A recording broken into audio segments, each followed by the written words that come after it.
Bonjour, bonsoir à tous, vous qui regardez les vidéos, que ce soit le jour ou la nuit, ici DVD Pro Catch. Bon, après, on va dire, ce PPV que je vais vous attaquer aujourd'hui, je crois qu'après je vais un peu, on va dire, m'arrêter un tout petit peu ici jusqu'à ce que je m'attaque aux autres coffrets, parce que je pense que je vais peut-être m'attaquer sur un des coffrets. Alors, vous me direz lequel, ben, vous verrez par vous-même. Et non, ce n'est pas un SummerSlam Anthology, vu comment je n'ai pas le SummerSlam Anthology. Parce que avant qu'on me dise que je fasse le SummerSlam Anthology, eh ben on m'a dit de manière sournoisement que je devrais, on va dire, faire Survivor Series et SummerSlam Anthology. Alors j'ai le SummerSlam Anthology, sauf que j'en ai qu'un seul, j'en ai pas deux, ni trois, ni quatre. Et en Survivor Series Anthology, ben, j'ai pas les deux. Donc je vous dis, c'est quasiment impossible que j'en trouve peut-être. Voilà, comme ça, ce qui est dit est dit. Donc, on va dire, je vais un petit peu m'arrêter sur un pay-per-view, après je m'attaque au coffret. Ça, vous saurez lequel. Tout d'abord, on passe au festin de la surprise.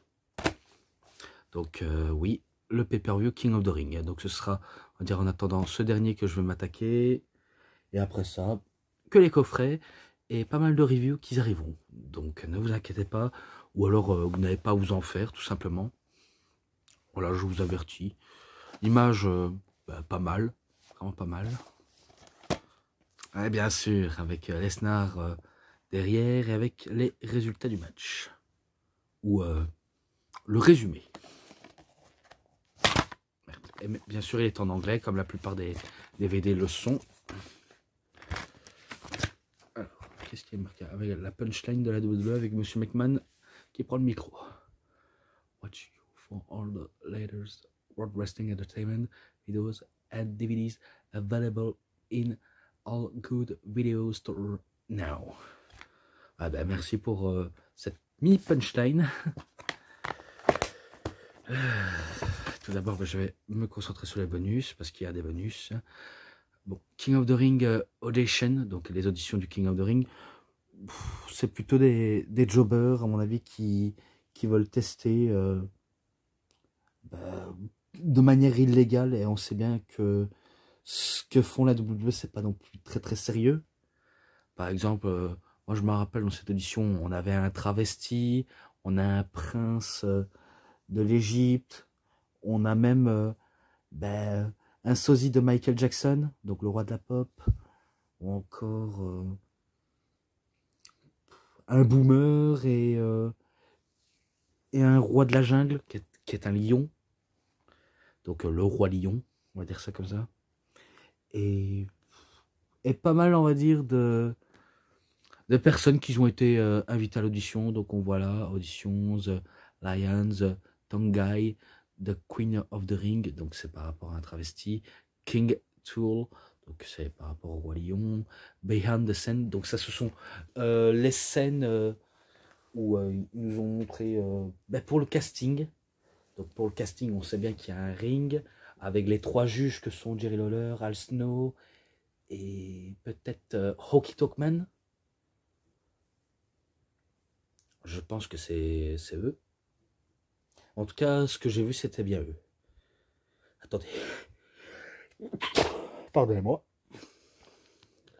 King of the Ring. Preliminaries. Qualification match. Donc ouais, ce sont des compilations de ceux qui ont été qualifiés. Par exemple, je me rappelle les images de Brock Lesnar, images de Rob Van Dam, Chris Jericho, Test et d'autres. Et ça s'arrête là. Ensuite, Kurt Angle qui se fait interviewer, Test aussi, Jamie Noble avec Nadia, et The New King of the Ring, donc Brock Lesnar avec Paul Heyman, tout simplement, et ça s'arrête ici. Alors, on n'est pas encore à la carte principale, on est un genre de kick-off Saturday Night's Heat.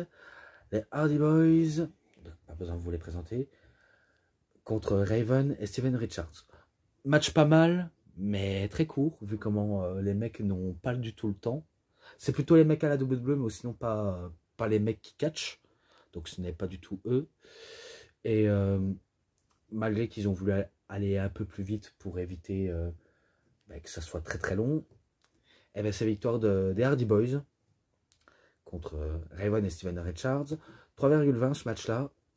Ensuite, la carte principale, ben, l'ouverture du show pour le King of the Ring Tournament. Donc, Rob Van Dam contre Chris Jericho. Je crois qu'il est présent dans One of the Cane de ce match-là. Il me semble, voire à vérifier. Mais voilà, je me rappelle que le match entre Chris Jericho et Rob Van Dam était très bon. On se rappelle des enchaînements et des prises aériennes que faisaient les deux catcheurs. Surtout Rob Van Dam qui arrive à se démarquer en faisant des sauts incroyables, tandis que Jericho, ben, c'est du vintage Jericho dans le texte. Et que voilà, il ne sait pas être aussi grand voltigeur, mais il utilise de la petite voltige ben, comme manière de dire ben, je fais ça mieux que les luchadors en eux-mêmes et que je le fais bien malgré que je suis arrogant. Tandis que Rob Van Dam, ben, vu comment c'est quelqu'un qui adore planer, c'est quelqu'un qui adore la nature, c'est quelqu'un qui adore ben, un côté extrême également. Donc forcément, ça lui connaît le côté voltige et extrême. Et je me rappelle des moonsaults, springboard light et moonsault, tentative de 5-star frog splash, mais à chaque fois, il se fait contrer ou esquiver par Jericho, tandis que Jericho, lui, il faisait son lion saut qu'il effectua, et peut-être tenter son skull crushing finale, qu'il avait un temps, mais qu'après il a dû retirer. Mais il a utilisé, mais ça n'a pas, on va dire, fonctionné. Son Worlds of Jericho aura passé, mais sauf qu'il se fait prendre un petit paquet. Au moment où Van Dam prend le dessus sur Jericho, et ben, il allait sur la troisième corde pour faire son 5-star frog splash. Jericho l'en empêcha et voulait partir en superplex, mais sauf que Van Dam ne veut pas partir. Il le tape au bide jusqu'à le pousser, et ça permet à Rob Van Dam de faire son 5-star frog splash pour la victoire. En tout cas, je crois que c'est ça, ou alors il fait son Edzugiri spécial de moine Shaolin, Rob Van Dam. Peut-être que c'est ça, mais je ne sais plus trop. Mais en tout cas, voilà. C'est lui qui remporte la victoire, mais il n'aura pas le temps de célébrer la victoire et qu'il sait bien qu'il est en finale. Eh bien, il se fait attaquer par Jericho. Donc oui, mauvais perdant Jericho. Il décide de l'attaquer au point faible de Rob Van Dam. Et que même les arbitres tentent de les séparer, mais en vérité, ils ne font quasiment rien. Voilà, ils ne font quasiment rien. Jusqu'à ce que Rob Van Dam, ben, il commence à hurler de douleur, parce qu'il a senti quelque chose s'est peut-être brisé au fond de lui, car Jericho lui faisait son Worlds of Jericho. Et ça se termine ainsi pour ce match-là, mais en tout cas, Van Dam en main event, et le nom de celui qui va être dans le main event, on le connaît, et vous le savez bien. Donc, maintenant, match suivant. Brock Lesnar contre Test. Match aussi très court. Pas comme Rob Van Dam avec les Jericho, qui est un peu long, mais celui-là très très court, vu comment Test, il s'est, on va dire, bien défendu, même si il attaquait déjà au début. Mais ça va pas, on va dire, reculer Lesnar, vu comment Brock Lesnar... on connaît, il fonce toujours tête baissée, il ne craint vraiment à personne. Et que, moi je me rappelle qu'il le bat en 1 F5 Test. One shot, hein. Même si Test voulait, on va dire, en finir avec son Big Boot, son légendaire Big Boot. Mais ça n'a pas passé. Ça n'a pas passé, vu comment, avec Lesnar, il ne faut pas déconner. Et il finit le boulot, tout simplement. Donc ce match-là, les 3,5. Je mets 3,5 pour ce match-là. Maintenant, match pour le titre Cruiserweight. Oui, Jamie Noble contre The Hurricane. Voilà. Et match ben, qui va peut-être en surprendre plus d'un, mais ça a été, on va dire, ben, les matchs les plus rapides. Vu comment il y a de la rapidité, un peu de technique entre Jamie Noble et Hurricane. Même si Hurricane, c'est pas trop son style, mais pourtant, il le tente quand il est sérieux. Et que oui, Jamie Noble, toujours accompagné par Nidia, mais bon, voilà, c'est pas, on va dire, les accompagnatrices et les accompagnateurs qui comptent, du fait que ce sont les antagonistes dans le ring qui comptent le plus. Et que peut-être que Hurricane pensait qu'il allait conserver son titre, c'était peine perdue, vu comment Jamie Noble, il fait son finish sur lui, sur Hurricane, et qu'il lui capture le titre. Donc c'est lui le nouveau champion Cruiserweight. Voilà, tout simplement, c'est lui le nouveau champion. Ce match-là, 3,20 directement. Et maintenant, Ric Flair contre Eddie Guerrero. Dans un match normal, basique. C'était pas pour le tournoi du King of the Ring, vu comment c'était que Van Damme et Lesnar en main event. Et que là, ben, que de la technique envers Guerrero et Flair. Vu comment ils se sont connus le temps de la WCW, ou encore un peu plus loin quand Eddie Guerrero aurait été ben, un enfant. Donc c'était encore un enfant et qu'il avait déjà vu Ric Flair quand il était petit. Et c'est pas moi qui le dis, hein, c'est Ric Flair qui le dit lui-même. Hein. Donc faut pas, on va dire, me dire que je me trompe vu comment c'est lui qui le dit. On sait bien que les deux peuvent nous fournir un bon match, que ce soit dans la technique ou dans du catch très très moderne, peut-être du catch à l'ancienne ou du catch de nouvelle école, mais eux sont plus du catch traditionnel. Par exemple, celui de Eddie Guerrero, c'est du catch à la Eddie Guerrero, façon Guerrero, tandis que Flair, il fait son flair. Également, il fait vraiment son flair.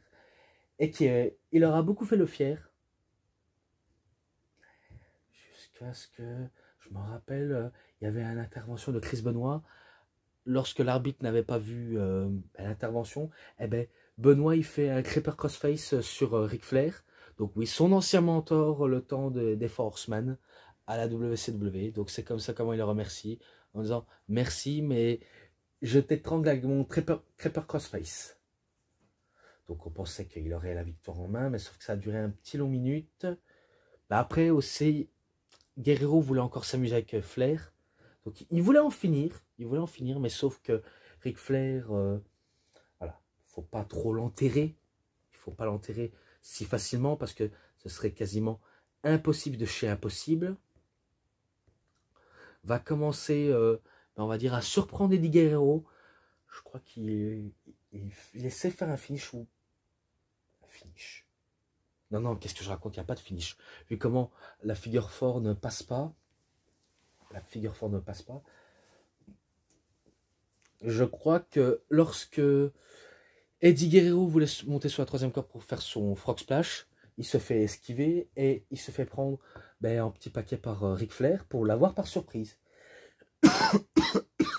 Donc c'est la victoire de Ric Flair.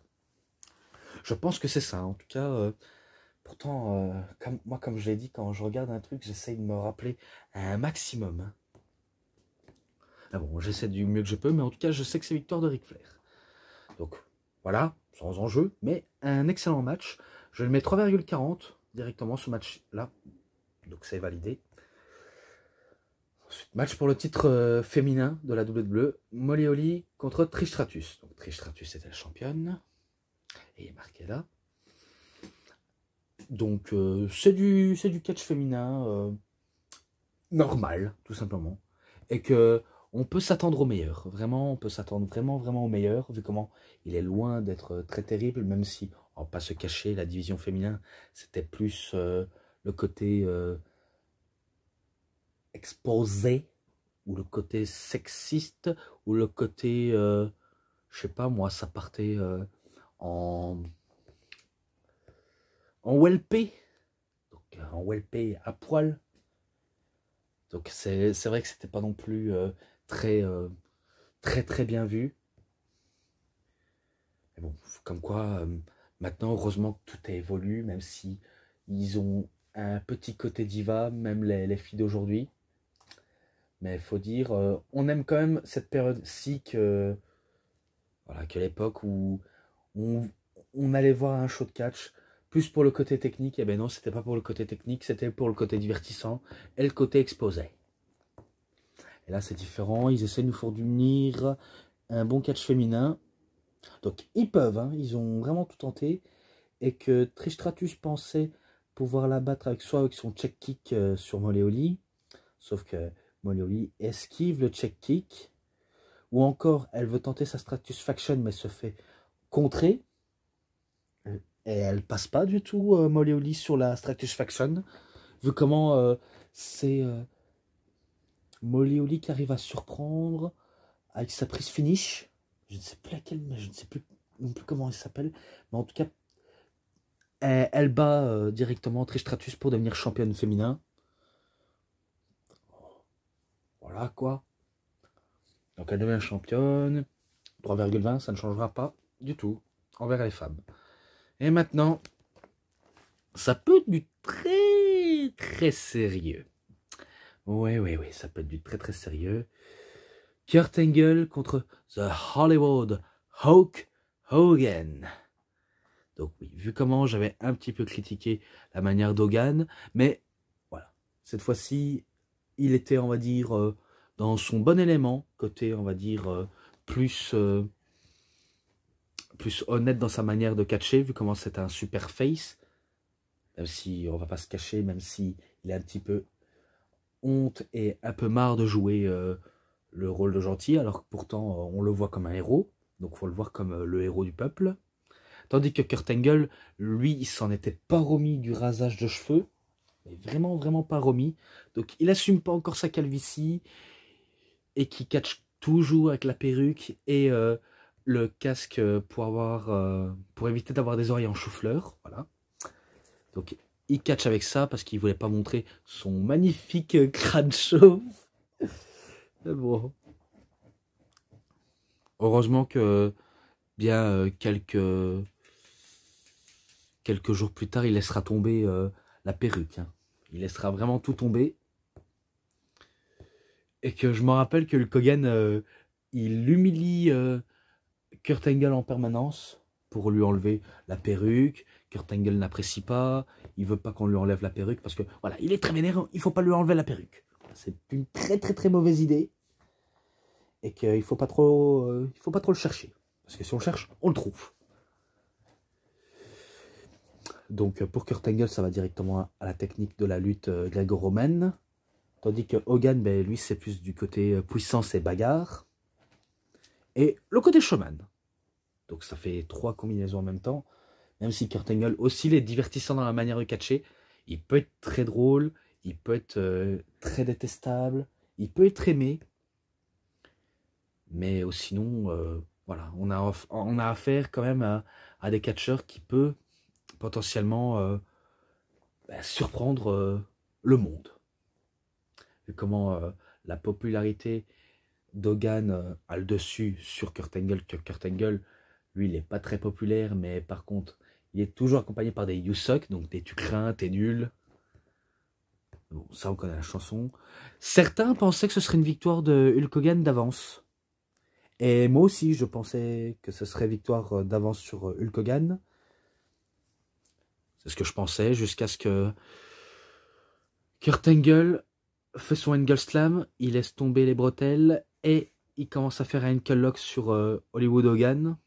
Donc Hogan, il subit la prise, donc il subit la malle pour sa cheville. Donc ça devient très très intense. Il veut pas abandonner malgré les encouragements. Oh Hogan, oh Hogan, oh Hogan. Mais c'est trop fort, la douleur était trop forte. Et Angle, ben, il commence à tortiller la cheville, l'air de dire allez tu vas abandonner sinon tu casses ta putain de cheville. Et ben c'est là où Hulk Hogan abandonne suite à un Ankle Lock. Mais je crois que c'est la première fois qu'il abandonne. Je crois, hein, ou c'est la deuxième. Peut-être 3 ou 4, je ne sais plus. S'il a déjà beaucoup de fois abandonné dans sa carrière. Mais honnêtement, je ne peux pas vous dire si c'est vrai ou si c'est faux, mais moi, il me semble que là, c'est la première fois. Ah bon, c'est pas grave. Victoire clean de Kurt Angle, vu comment il le remporte de manière clean. Ce match-là,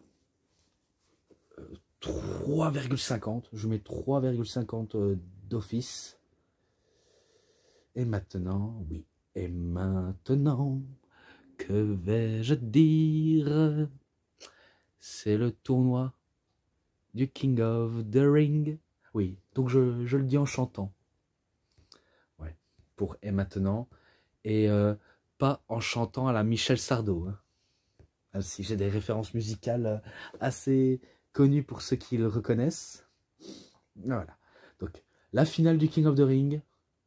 Et c'est aussi parce qu'il y a une chance à la clé. Le gagnant ira affronter le champion de la WWF, de son choix. Est-ce que c'est Undertaker? Est-ce que c'est Triple H? Ou est-ce que c'est un autre? Bref, on ne sait pas, mais en tout cas, pour Lesnar, ça va attendre. Ça va beaucoup attendre. Mais bon. Donc vous savez bien que c'est Brock Lesnar qui remporte le tournoi du King of the Ring. Il n'y a aucune surprise. Certains ne le savent pas, mais il y en a qui le savent. Mais moi, je sais bien que c'est exactement vrai. Il va faire passer un sale quart d'heure à Rob Van Dam. Il va vraiment le détruire. Il va faire que du petit bois avec Rob Van Dam. Vraiment, il va le torturer. Vraiment, jusqu'au bout. Et je crois qu'il y a même un powerbomb du coin. Et un powerbomb de la table des commentateurs, je pense. A vu comment il fait des powerbombs de manière très stiff, très violent. Donc il va vraiment le torturer, même si Rob Van Dam, il se défend, il va pas se laisser squasher facilement, parce que si il se fait squash, ben, il aurait, on va dire, perdu de manière très brute, mais aussi de manière humiliante. Hein. Car pour lui, ça doit être la honte de perdre sans riposter, même pas une seule fois. Donc, heureusement, il riposte avec des coups de poing, des spinny hell kicks, des kicks à la manière d'un karatéka, donc les wamashigiri, je crois. Un mawashigiri, d'accord. Un mawashigiri. Donc, c'est les coups de pied qui arrivent directement dans la tête, que ce soit dans le crâne, dans la mâchoire, dans la tempe, dans le crâne. Voilà, vraiment, c'est vraiment des edzugeri en mawashigiri. Vu comment, on va dire, c'est exactement très innovant, même s'il y en a qui diront que c'est pas nouveau. Et pourtant, pour certains, il y en a qui diront ben, que c'est top, que c'est parfait. Mais que ça va pas, on va dire, d'un 5-star frog splash pour venir à bout de Brock Lesnar. Au contraire, ça va pas, on va dire, passer non plus le 5-star frog splash, car il n'aura pas utilisé. Car Brock Lesnar, il va, on va dire, une dernière fois, lui briser la colonne vertébrale, comme on brise ben, un bras en deux, ou une jambe en deux. Donc on brise les os en deux. Donc vraiment, Rob Van Dam, un homme élastique, mais sauf que cet homme élastique se fait directement à détruire. Donc un F5 et victoire de Lesnar. Donc c'est lui, le nouveau roi du King of the Ring. Alors c'est vrai que en tant que, on va dire, analyste, qu'on peut en dire, c'est vrai que Brock Lesnar, il n'a pas vraiment un côté roi. Roi de la destruction, roi de la souffrance, roi des bêtes. Certes, ça peut aller dans un univers tellement gore, vu comment Brock Lesnar, il adore le côté très gore. Donc, vu comment il a toujours, on va dire, ce côté bête, bestial, donc on pourrait peut-être l'appeler The King of the Beast. The Beast of the King. Bref, n'importe quel nom qu'on peut dire. Mais bon, il n'a pas porté la couronne, ni la cape, ni le sceptre. Bref, il est parti ben, comme un bonhomme. Voilà, qui est venu, qui a vaincu et qui repart victorieux. Voilà, c'était beau. Et c'était tout.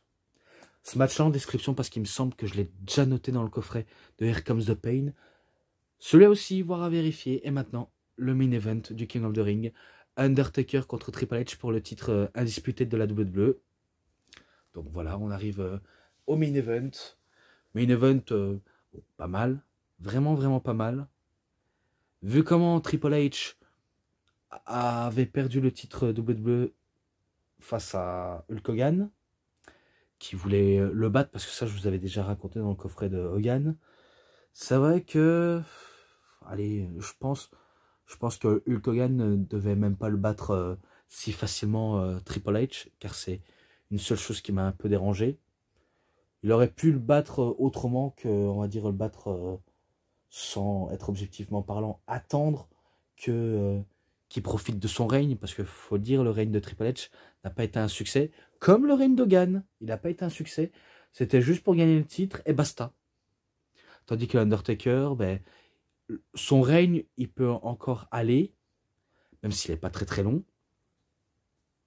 Mais il convient toujours quand même. Donc je pense peut-être que Triple H voulait en finir direct avec Undertaker. Donc il voulait l'en finir, il voulait l'affaiblir, il voulait le faire de petits bois, il voulait vraiment le détruire.